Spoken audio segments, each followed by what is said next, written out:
नमस्कार, स्वागत है आपका। आप देख रहे हैं हमारा खास प्रोग्राम खास खबर। मैं हूं आपके साथ राया शर्मा।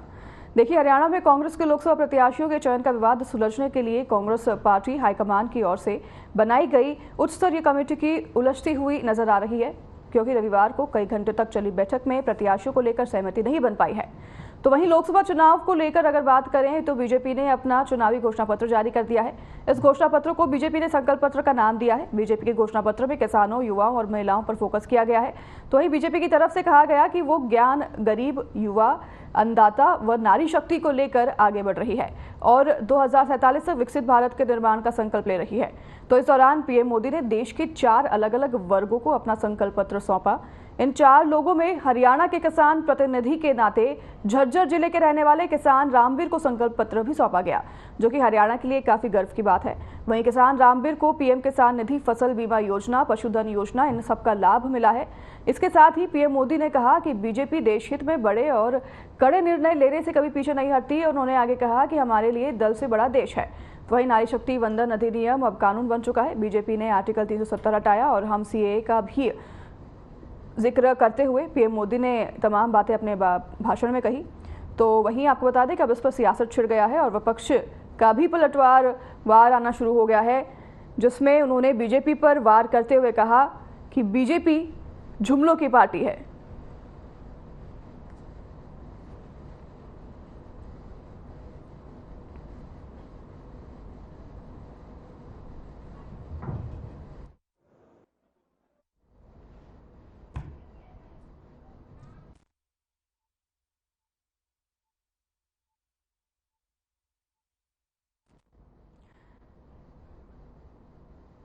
बीजेपी ने अपना घोषणा पत्र जारी कर दिया है और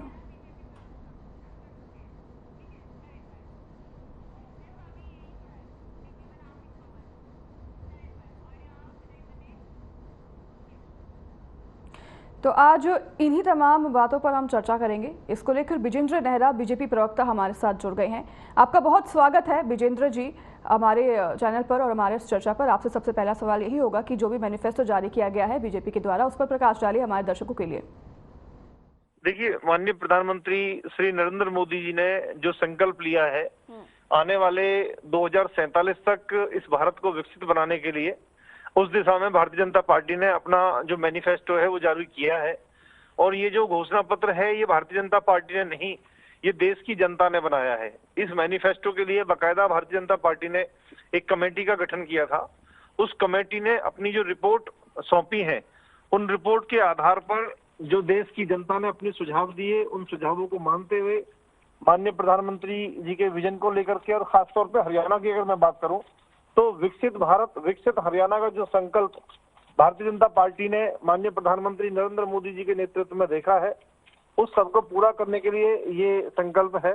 चाहे 70 वर्ष से अधिक उम्र के लोगों को सालाना 5 लाख रुपए तक मुफ्त व कैशलेस इलाज देने का मामला हो, या प्रधानमंत्री गरीब कल्याण अन्न योजना के तहत गरीबों को अगले 5 वर्षों तक मुफ्त राशन देना हो, प्रधानमंत्री सूर्य घर बिजली परियोजना के तहत गरीब परिवारों को मुफ्त बिजली हो, 3 करोड़ ग्रामीण महिलाओं को सशक्त बनाकर लखपति दीदी बनाने के प्रयास होंगे, स्तन कैंसर, सर्विकल कैंसर व अन्य तरह की कैंसर की रोकथाम पर ध्यान देकर मौजूदा स्वास्थ्य सेवाओं का विस्तार करने का काम होगा, एक पारदर्शी सरकारी भर्ती प्रणाली, पेपर लीक को रोकने के लिए कानून का क्रियान्वयन कराएंगे, वरिष्ठ नागरिकों के लिए दरवाजे पर सरकारी सेवाओं की डिलीवरी होगी, और फसलों के लिए एमएसपी बढ़ाना, कृषि गतिविधियों के लिए एक स्वदेशी भारत कृषि उपक्रम लॉन्च करना रहेगा। सभी सामाजिक सुरक्षा योजनाओं में ऑटो रिक्शा, टैक्सी, ट्रक चालकों और अन्य चालकों को शामिल करना, नागरिक संशोधन अधिनियम को लागू करना, लेकिन एनआरसी पर चुप्पी, एक राष्ट्र एक चुनाव को हकीकत बनाना, ये एक विषय पूरा रहने वाला है। कांग्रेस ने जिस तरह से 25 लाख के स्वास्थ्य बीमा का जो वादा किया है वो पूरी तरह से फर्जी है। भारतीय जनता पार्टी की सरकार माननीय प्रधानमंत्री जी के जी रोकना चाहूंगी आपको। आप कांग्रेस की बात करें तो कांग्रेस तमाम आरोप लगा रही है बीजेपी पर कि बीजेपी ने ये जो भी घोषणा पत्र में अपनी बातें कही हैं ये तो पिछले बार की बातें हैं, ये वही बातें हैं जो हर साल वो करती है, इसमें कुछ नया नहीं है। चलिए आपके पास लौटूंगी। हमारे साथ कांग्रेस प्रवक्ता भी जुड़ गए हैं, मनीष खटाना, और वो हमारे साथ लाइन पे बने हुए हैं। आपका बहुत बहुत स्वागत है मनीष जी। और आपसे ही मेरा सवाल है कि अभी कल मीटिंग भी हुई है और कांग्रेस की लगातार बैठकें होती जा रही है, लेकिन अभी तक जो है प्रत्याशियों के नामों की घोषणा नहीं हो रही। ये भी खबरें आ रही हैं कि कुछ 2-3 सीटें हैं जिन पर पेंच फंस रहा है। अनाया जी, बिल्कुल आप ठीक कह रहे हैं कि 2-3 सीटों पे पेच फंस रहा है। बाकी काफी सीट हमने क्लियर कर चुके हैं और आज शाम तक हम बाकी सीटें भी क्लियर कर देंगे। और जो मेरे भाई अभी एमएसपी की बातें कर रहे थे और बहुत बड़ी बड़ी बातें कर रहे थे, तो एमएसपी का मुद्दा तो आज का मुद्दा थोड़ी है, 10 साल से चल रहा है। ये सरकार जो ये कहती थी कि हम स्वामीनाथन आयोग रिपोर्ट लागू करेंगे, जो सरकार कहती थी 2022 में किसानों की आय दोगुनी करेंगे, तो मेरा इनसे सवाल है, क्या किसानों की आय दोगुनी हुई? क्या स्वामीनाथन आयोग की रिपोर्ट लागू हुई? 10 साल में आप लोकसभा में भी थे, आप राज्यसभा में भी थे, राष्ट्रपति भी आपका था, आपके पास सारी ताकत थी, सरकार सब कुछ आपके पास था, तो आपने किसानों की हालत क्यों नहीं सुधारी? किसान की हालत पिछले 10 साल में और दयनीय कैसे हो गई? किसान की आत्महत्या की दर कैसे बढ़ गई? किसान और धरातल पर कैसे आ गया? तो किसान को समृद्ध करने के लिए सरकार ने क्या करा? जवान के लिए 4 साल की योजना कितनी कारगर साबित हुई है वो पूरा देश को पता है। आज जवानों को जो सीमा पर शहादत देने से पीछे नहीं हटते, उन जवानों को 4 साल की ठेकेदारी प्रथा पे रखने का काम इस सरकार ने करा। देश में सबसे ज्यादा बेरोजगारी इस सरकार में आई। जो सरकार 2 करोड़ रोजगार की बात करती थी, वो सरकार 10 साल में 2 करोड़ रोजगार, जो 20 करोड़ रोजगार होने चाहिए 2 करोड़ सालाना के हिसाब से, वो टोटल 2 करोड़ रोजगार नहीं दे पाई। लोग और ज्यादा बेरोजगारी हो गए। जो लोग सरकार में आने से पहले ये कहते थे बहुत हुई महंगाई की मार, अब की बार मोदी सरकार, तो आज वो स्लोगन कहाँ है? तो क्या महंगाई कम हुई? क्या भ्रष्टाचार कम हुआ? क्या लोगों को रोजगार मिला? क्या किसान समृद्ध हुआ? क्या डॉलर के मुकाबले रुपया मजबूत हुआ? तो ये सारी बातें जो थी वो आज भी तस की तस है। तो इस सरकार ने करा क्या? इस सरकार ने सिर्फ और सिर्फ अंग्रेजों की तरह काटने का काम करा, लोगों को बांटने का काम करा, लोगों को छांटने का काम करा, सबको अलग अलग कर कर जाति धर्म के आधार पर बांटकर अपनी सत्ता हथियाने का काम करा, जो देश के लिए बहुत गलत है। ठीक है मनीष जी, इसका जवाब लेंगे। विजेंद्र जी हमारे साथ जुड़े हुए हैं उनसे। उससे पहले मैं आपसे ये पूछना चाहूंगी, जो 2-3 सीटें आप कह रहे हैं, आप मान रहे हैं कि पेच फंसा हुआ है, क्या कौन सी 2-3 सीटें हैं जिस पर पेच जो है आपका फंसा हुआ है और क्यों फंसा हुआ है? क्यों अभी तक घोषणा नहीं हो पा रही है? हमारे पास दोनों तीनों सीटों पे कैंडिडेट ज्यादा हैं और सारे ही जितने भी कैंडिडेट हैं वो दावेदार, प्रबल दावेदार हैं, मजबूत दावेदार हैं। तो किसको कहाँ एडजस्ट करना है, ये शीर्ष नेतृत्व का काम है और शाम तक उस चीज को हम सुलझा लेंगे। मतलब आज शाम तक आपकी सीट पे घोषणा हो जाएगी सभी? बिल्कुल 100% बनाएगी। चलिए ठीक है, आपकी बात मान लेते हैं। विजेंद्र जी, आपके पास लौटूंगे में तमाम आरोप आप पर लगाए हैं मनीष जी ने कि बीजेपी जो भी है ये घोषणा पत्र जारी कर रही है और इन पर सभी सवाल उठाते हुए उन्होंने जवाब मांगा है आपसे।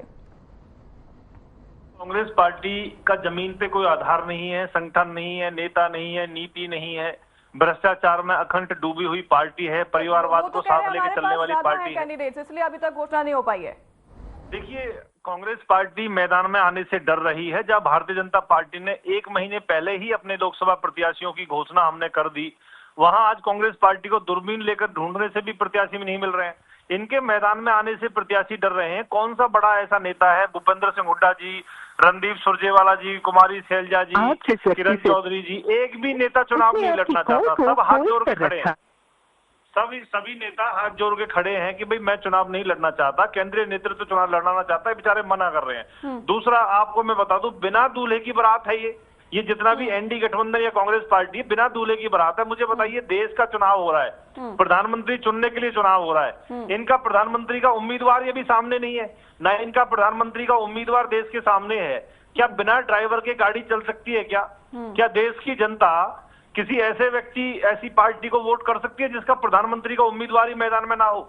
जिस पार्टी का उम्मीदवार नहीं है, नेता नहीं है, नीति नहीं है, नियत नहीं है, भ्रष्टाचार में डूबी हुई पार्टी है, परिवारवाद वाली पार्टी है, प्रत्याशी मैदान में नहीं है, चुनावी कार्यालय नहीं है, संगठन नहीं है, किस आधार पे वोट की उम्मीद करते हैं? मैं दावे के साथ कह रहा हूं मैडम, 4 तारीख को यही प्रवक्ता साहब, इनकी पार्टी के नेता एक ही दावा करेंगे कि ईवीएम में गड़बड़ी थी और मीडिया को दोष देने का काम करेंगे। आज जब चुनाव लड़ने का समय है तो ये नेता अपने घरों में बैठे हैं। ये तमाम बातें विजेंद्र थी, कांग्रेस ने अपने मैनिफेस्टो में भी जो है मेंशन की है कि मीडिया को जो है उसको भी हम क्या पता नहीं मीडिया के साथ क्या करेंगे, जो मीडिया के बारे में भी घोषणा पत्र में इन्होंने ये किया है, मेंशन किया है। और आप जैसे कह रहे हैं कि भ्रष्टाचार, तो भ्रष्टाचार के बारे में भी मेंशन किया है कि भ्रष्टाचार भी हम खत्म करेंगे। तो ये सब बातें तो कांग्रेस कह रही है कि बीजेपी का ऑलरेडी कर रही है, और हम अब से घोषणा पत्र में मेंशन करके अगर हम आते हैं, जीतते हैं, तो हम ये सारी चीजें जो है सुधारेंगे।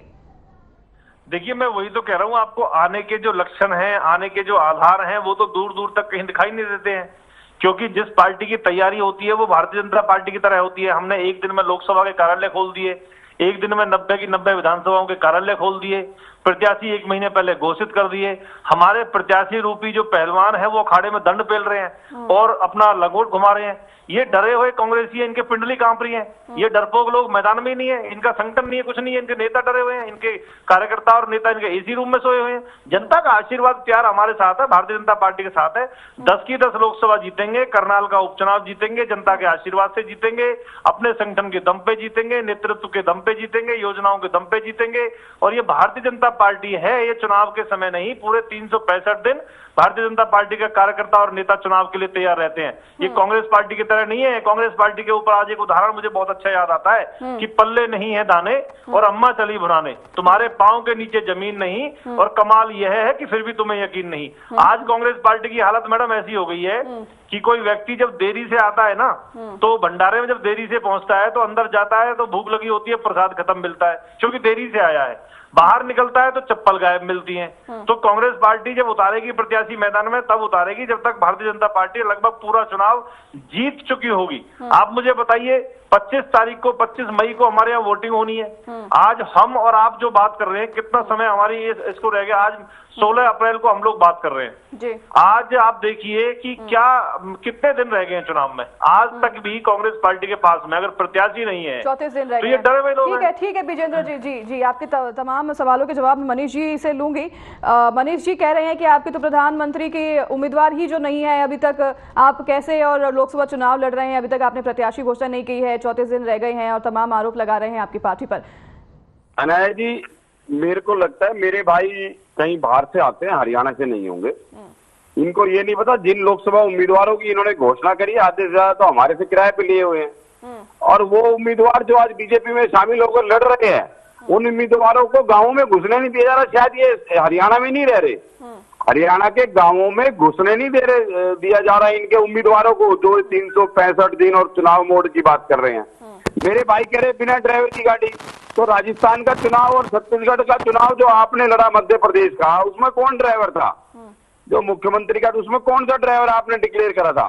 तो ये बेकार की बातें हैं। जनता आपके लुभावने वायदे से देख चुकी है, जनता ने आपकी बुलेट ट्रेन देखी है, जनता ने आपके 15 लाख रुपए देखे हैं।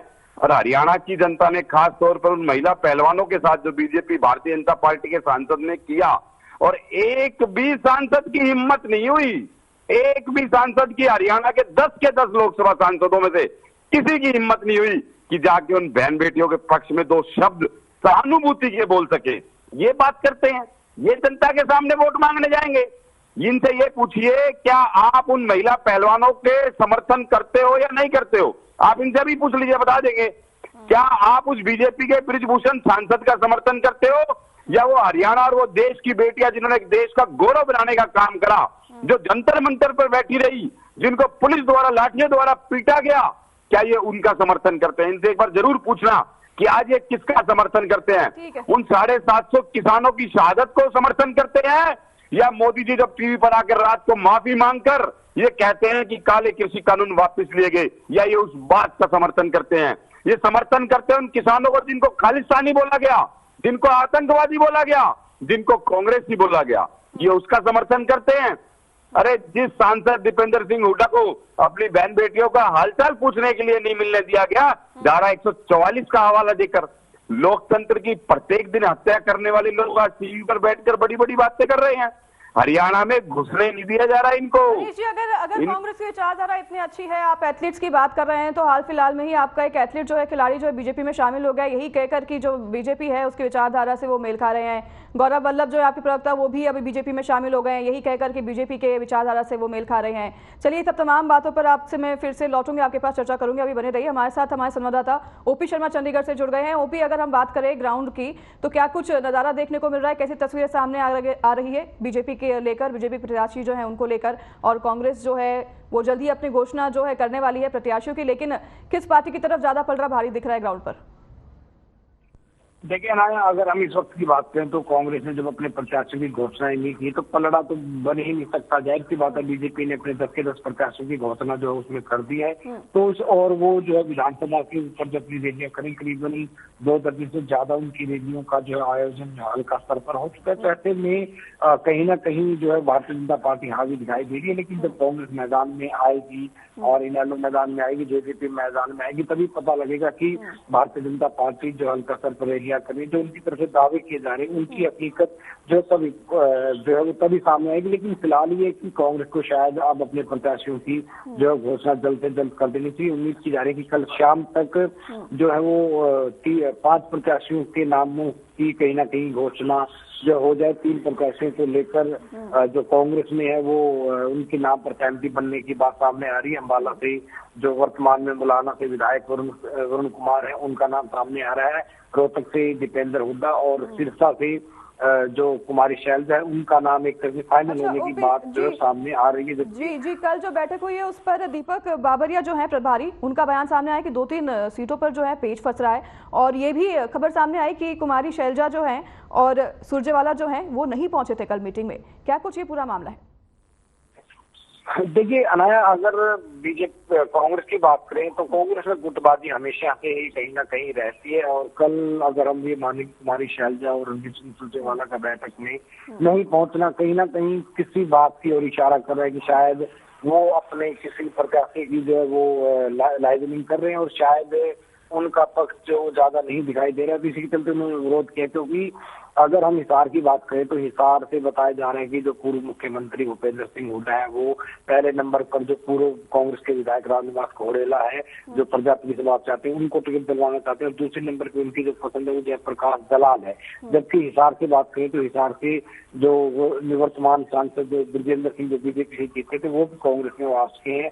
तो जो उनके पिता चौधरी वीरेंद्र सिंह डुमर का है, वो उनको लेकर जो है अपनी लॉबिंग जो कहीं ना कहीं कर रहे हैं। तो ऐसे में तो इसी तरह की अगर खींचतान की हम हिसार की बात करें तो ऐसी बाकी और भी सीट्स हैं जहाँ पर खींचतानी। अगर हम भिवानी की बात करें तो भिवानी में जो पूर्व मुख्यमंत्री बंसीलाल थे, उनकी पोती श्रुति चौधरी का नाम चल रहा है। लेकिन यहाँ से जो कांग्रेस के पूर्व मुख्यमंत्री भूपेंद्र सिंह हुड्डा है, वो बता रहे हैं कि वो जो महेंद्रगढ़ से कांग्रेस के वर्तमान में विधायक राव दान सिंह है, वो उनकी पैरवी कर रहे हैं। अब कहने की राव दान सिंह को अगर महेंद्रगढ़ लोकसभा सीट के ऊपर नहीं उतारा जाता तो उनको जो है वो गुरुग्राम सीट के ऊपर जो उतारा जा सकता है। तो इस तरह की ये 2-3 सीटें ऐसी हैं जिनके ऊपर कहीं ना कहीं पेच फंसा हो जाए। फरीदाबाद की बात करें तो फरीदाबाद से जो पूर्व विधायक 4 बार के विधायक है कांग्रेस के करण सिंह दलाल, उनका नाम चल रहा है। लेकिन वहाँ के सिनेरियो को देखते हुए वो थोड़ा सा फिट नहीं बैठ रहे हैं। जबकि वो रिश्ते में चौधरी भूपेंद्र सिंह हुड्डा के एक तरह से संधि